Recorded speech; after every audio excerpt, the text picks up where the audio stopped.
understand the one consciousness, I think our group talks about that a lot. Referring to the one. Yes. All right. Is that it is ever expanding. It's not a fixed entity. Is that correct? Okay. You also said, and I think we all understand also, that time is a concept that is created when process needs to happen or needs to be understood. Yes. Okay. Now, we also understand that the one consciousness does not experience time or does not sort of...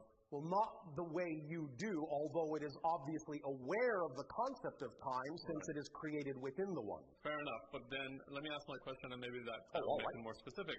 How does that process of expansion of the one consciousness occur without being subject to time? Does that make any sense as a question? Well, yes, it makes sense, and it may or may not be translatable in your experience. I will do the best I can to explain it in human words. Thank you. First, let's get some terminology so that we are on the same page.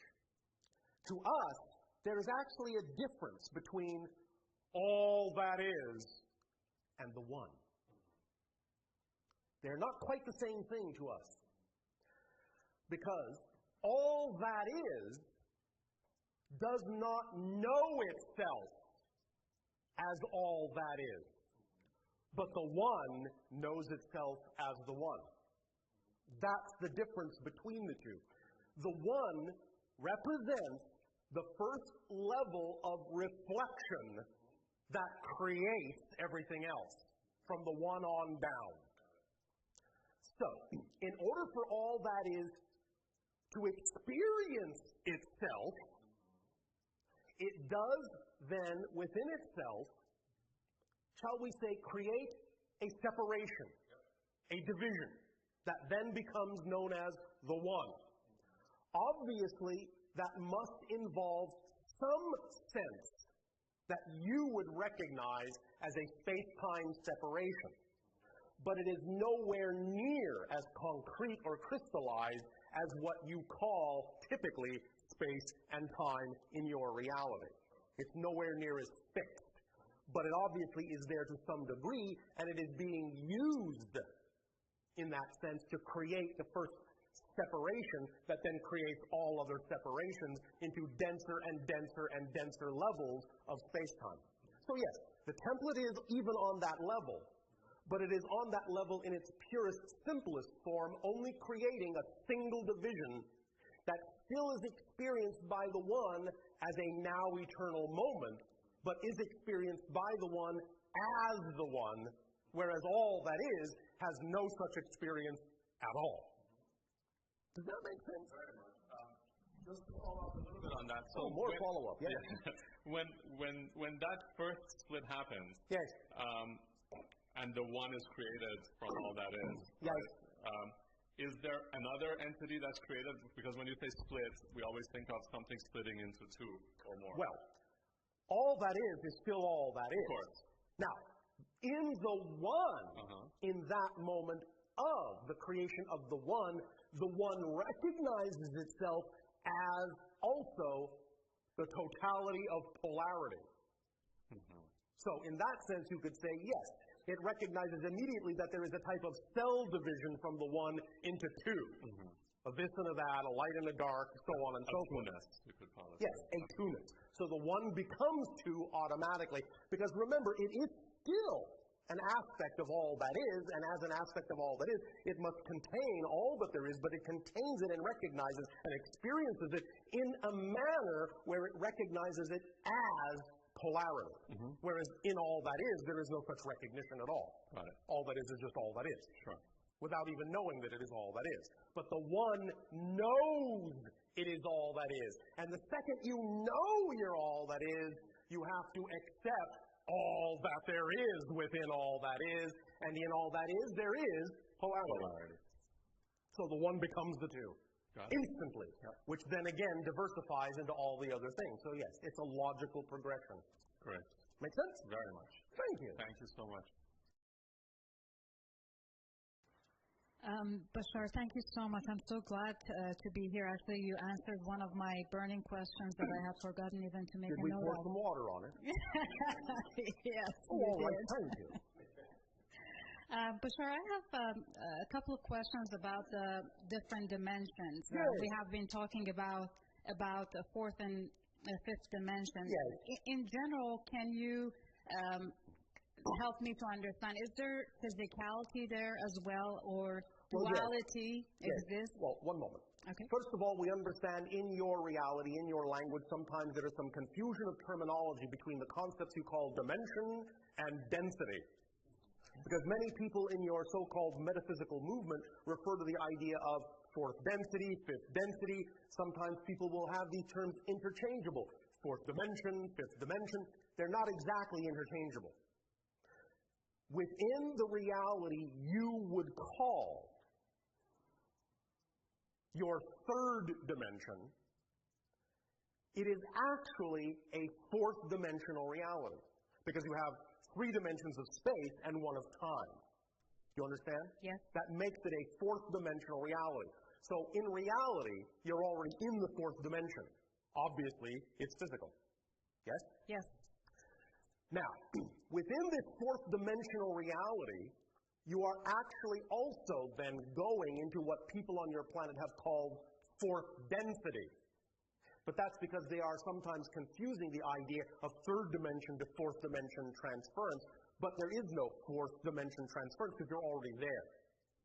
So going into fourth density is actually going into the fifth dimension. Does that make sense? Yes, it All right. does. Now, in going into the fifth dimension or fourth density, you will find again that what will happen is, yes, there is still physicality. Yes, there is still some degree of polarity. But again, it is not as fixed. You have more flexibility in space and time. You can find it becoming, shall we say, more slippery, unstuck, unglued, so that you can experience more synchronicity, which is your physical translation of experiencing that everything happens at once, that everything is connected. So a symptom, shall we say, a symbol, a marker, of transferring from the fourth dimension to the fifth dimension, or from, if you wish, third density to fourth density, however you wish to frame it, same thing, is to relax the idea of that structure we talked about before that has been imposed upon your consciousness, and let it be a little bit looser so that you experience more of the now, and thus relax the concept of space and time so that you can become more slippery in space, more slippery in time, and find your consciousness moving around in space and time a little bit more fluidly. For example, here is an illustration of how such things can happen beyond the idea of experiencing more synchronicity. Have you ever found yourself getting somewhere physically when you knew it was impossible for you to get there in the amount of time you had, but you got there on time anyway? Yes. That kind of thing is where your consciousness is now starting to manipulate time so that you're jumping over what you need and simply arriving when you need to be there, regardless of how much time you thought you might have needed in the old perspective. Does that make sense? Yes. So it's those kinds of things that tell you that you are uplifting your frequency, uplifting your vibration, expanding your consciousness, and becoming more aware of the fact that you live in the now. Because in the now, by definition, all things exist. So the more you live in the here and now, the less you need the concept of space and time, because there are fewer details to focus on. When people focus on too many details, and they think they have to make their life work by going through this step and this step and this step and this step and this step and this step, well, you're creating steps that then require more space and more time in which to exist. But if you understand yourself more holistically and just go from here to there and skip all the intervening steps, then you need less time, will experience less time and less space. You'll live more in the now where everything is, and you'll recognize everything is just already here and now. And you'll be able to access it more easily, and the symptoms of that access will be more synchronicity and more slippage in space and time. And also more sensitivity to perceiving with your senses other vibrations, other dimensions, other realities, other frequencies of energy. That's why more and more people now are also seeing more things from other realities, seeing colors, seeing light they never saw before, seeing what you call spacecraft moving in other dimensions, seeing spirits of people that have passed on into the spirit realm. More and more and more, this is coming into your society now, because people are becoming heightened in their sensitivity to things that are representative of what's really here and now. Whereas in the old reality, you filtered 99% of that out. But now you're not doing so much filtering. Is this answering your question? It does. And I just wanted to ask another question in that regard. So the way that I understand you is that we can definitely experience, let's say, fifth dimension in this physical world or where we are. The dimension in that sense is the last level of complete physical reality. Beyond that, it is more quasi-physical, non-physical, which is where we're going, our civilization. We're becoming less physicalized. We're now quasi-physical, quasi-energy beings. But you're just going into the very beginning of that level as a society. Does that make sense? It does. So we can experience that as we live here. Yes.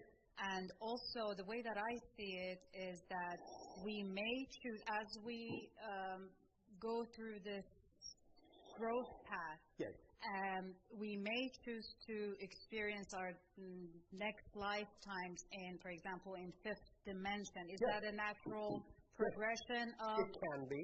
It depends. It depends on your choices. It can be representative of a natural progression, yes. But remember, on that higher level, time is not linear. So you can actually choose a life that from physical reality's point of view would actually be before the life you're having now as your next life. Just because you think you might need that experience for your progression. So on that level, it's not linear. Because remember, from that level, you recognize all lives coexist simultaneously. And you're just keying into them in whatever order you think actually serves you best. So it depends on what you mean by progression. Because some souls will feel that they want to hop all over the place, and that creates the kind of progression they need, and some souls will do it very linearly. They will connect to their lives in what, from a space-time perspective, would appear to be one life after another, one dimension after another. But you don't have to do it that way. In fact, one of the things that lets you know you're really truly functioning on a higher level is that you really stop depending on linearity at all. And you start experiencing yourself in a multitude of ways simultaneously. On a high level, you will experience all your physical lives at once. At the same time, and actually be able to handle all that input all at once. It's similar to the analogy we use on your planet of what you call a film strip. You have a strip of film. There are many frames on that film strip. You know what I'm talking about? Yes. Well, each physical life may be one frame. But when you are the projectionist, you can take that film strip and you can stretch it out in front of you and you can see all the frames at the same time. That's a different point of view. You see? Yes. So from the higher levels, it's like that. And as the projectionist, you could say, well, now I'm going to look at frame 5. Oh, now I'm going to look at frame 1. Oh, now I'm going to look at frame 10. Oh, now I'm going to look at frame 3. Oh, now I'm going to look at frame 7. You don't have to do it in order. Because you see them all at once. So it's up to you. If it serves you to do it 1, 2, 3, 4, 5, 6, 7, do it that way. If it serves you to do it some other way, you will. Make sense? It does. Thank you. Thank you. Good day, Bashar. And to you, good day. In one of your sessions, you mentioned that in the history of mankind on Earth, some unexpected incident happened, and that between Earth and another galaxy. A galaxy? Are you sure that was the word that was used? Maybe galactic or another What is being. it you are specifically referring to? What kind of an incident are you referring to? That our civilization is going downward. Downward? In another word, is declining? No. If your civilization had chosen to decline, it is probably very unlikely we would be speaking with you. Because we represent the idea of your civilization ascending. Does that make sense? Yes. Now, There are other parallel Earths that are going to experience decline, but are you going to be in that one or the one that's ascending? It's your choice. Does that make sense? Yes, yes. Is that answering the question? Or is there something else about this that you are referring to? Can you elaborate on the last point you made about the one moment. First, I want to know that we are clear. Yes, we are. Are you sure? Yes. All right. If for any reason some of this is not clear, by all means, speak up. All right? Okay. Thank you. Now, again, everything exists all at once. Anything that can exist does exist. Anything you can imagine, somewhere, somewhen is real, because you can't imagine non-existence. Go ahead, I'll give you a moment, try. There, you see? You can't imagine non-existence. Remember, nothing is not non-existence. Non-existence, by definition, is something you can't experience. So, anything you can imagine, any other version of Earth, any other choice, any other branching choice you may have made is being made on another Earth, or in another reality, or in another dimension. Everything is being experienced that can be experienced. That's why all that is called all that is. Not all that is except for this. It's all that is. So, just as you are experiencing the Earth you are experiencing now, there are also an infinite number of parallel reality Earths experiencing themselves as well. On some of those other Earths, there may be other versions of you. On some of those other Earths, there may not be. But there are an infinite number of parallel Earths experiencing anything you can imagine. Some of those parallel Earths have destroyed themselves already. Others have not. Is this making sense? Yes. Is there some specific discussion you wish to have about this concept of parallel reality? I can try to interject here. Sorry to tell me if I'm maybe helping with your question, because I kind of think I'm getting where you're trying to go. There is, Bashar, a version of the history of the Earth, yes, as we're experiencing the Earth right now, yes, that basically posits that at some point in the past of the Earth, yes, there were beings from elsewhere that came or that yes. decided to Are you intervene. referring to the Anunnaki? Yes. Oh, all right. Okay. Yes. So, and they interjected their genetic material into the hominid life form that existed on Earth and helped create the human form into which souls could incarnate. Yes. Okay. But Great. why do you think your world is in decline because of that? I don't. My question was going to be more in the terms as follows. Yes. Is that intervention, in fact, something that has had, shall we say, negative effect on the Earth since that time on? In other words, it is an interaction that has had an effect that is positive or negative depending upon how it is used and viewed. Okay, let me ask that differently then. I understand what you're saying. Again, this is not necessarily an information that comes from you, but possibly from elsewhere, and that information posits, again, that there's a sort of colonization that has happened.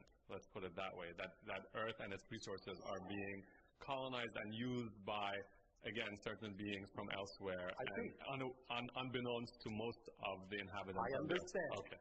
And on some Earth, that is true. Okay, but on this Earth... Is it this Earth? That's the question. Yes, it is. And it's my question to you. Mm-hmm. Is it the Earth you're on? Do you subscribe to that reality? Mm-hmm. Yes? No?